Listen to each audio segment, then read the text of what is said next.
यानी नया एक्सरसाइज चालू होने वाला है। इससे पिछले जो एक्सरसाइज यानी 30.1 का जो क्वेश्चन है वो पूरे सॉल्व हो चुका है।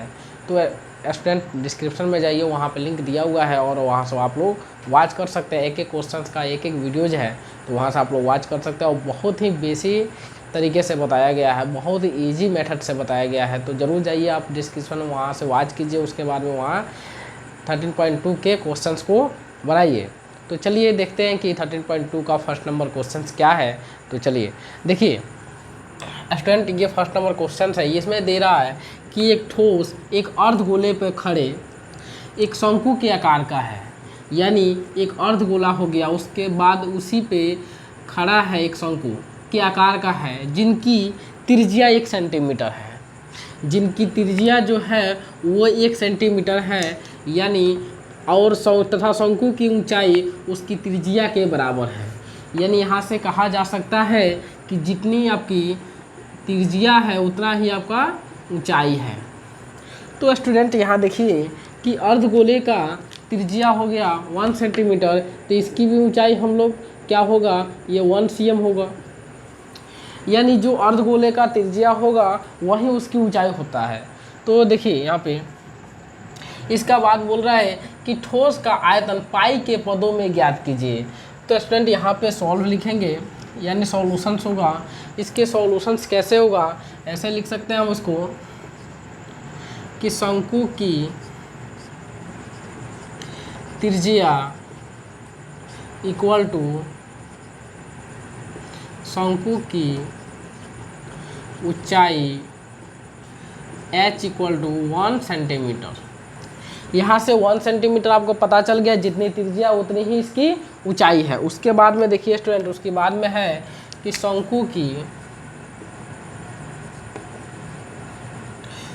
का त्रिज्या इक्वल टू अर्धगोले का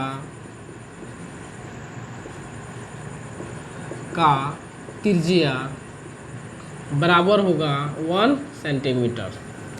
तो स्टूडेंट यहाँ से पता चल गया आपका कि जो शंकु की जो ऊंचाई है, शंकु की जो त्रिज्या वही अर्धगोले की त्रिज्या और ऊंचाई भी है, ठीक है। तो उसके बाद में अब इसके यहाँ पे दे रहा है कि ये ठोस का जो आयतन है वो पाई के पदों में व्यक्त करना है। यानी यहाँ से हम लिख सकते हैं कि ठोस का आयतन बराबर हो जाएगा, ठोस का आयतन यानी जो चित्र यहाँ पे बना हुआ है उसका आयतन क्या होगा। तो उसकी आयतन मान लो ये शंकु का आयतन जोड़ देंगे, उसके बाद में ये आपका अर्धगोले का आयतन जोड़ देंगे तो ये बराबर हो सकता है। तो यहाँ पे लिख सकते हैं कि शंकु की आयतन प्लस अर्धगोला का आयतन। अब इसके जो फॉर्मूलाज है उसको आप लोग रखिए। तो यहाँ पे देखिए शंकु का जो आयतन होगा वो होगा 1/3 पाई स्क्वायर h, प्लस होता है अर्धगोले का आयतन जो होता है 2/3 पाई r क्यूब। उसके बाद में स्टूडेंट यहाँ पे देखिए कि जो r का वैल्यूएशंस है, यानी जो r का वैल्यूएशंस है वो वहाँ पर रख देंगे। तो ये 1/3 पाई गुने 1 का स्क्वायर इंटू 1 प्लस 2/3 गुने पाई इंटू 1 का क्यूब करेंगे तो होगा। उसके बाद में देखिए 1/3 पाई 1 का स्क्वायर इंटू 1, इसका मतलब 1 ही हो गया, प्लस 2/3 पाई 1 का क्यूब करेंगे, इसका मतलब 1 ही। तो स्टूडेंट इसको लिख सकते हैं 1/3 पाई प्लस 2/3 पाई।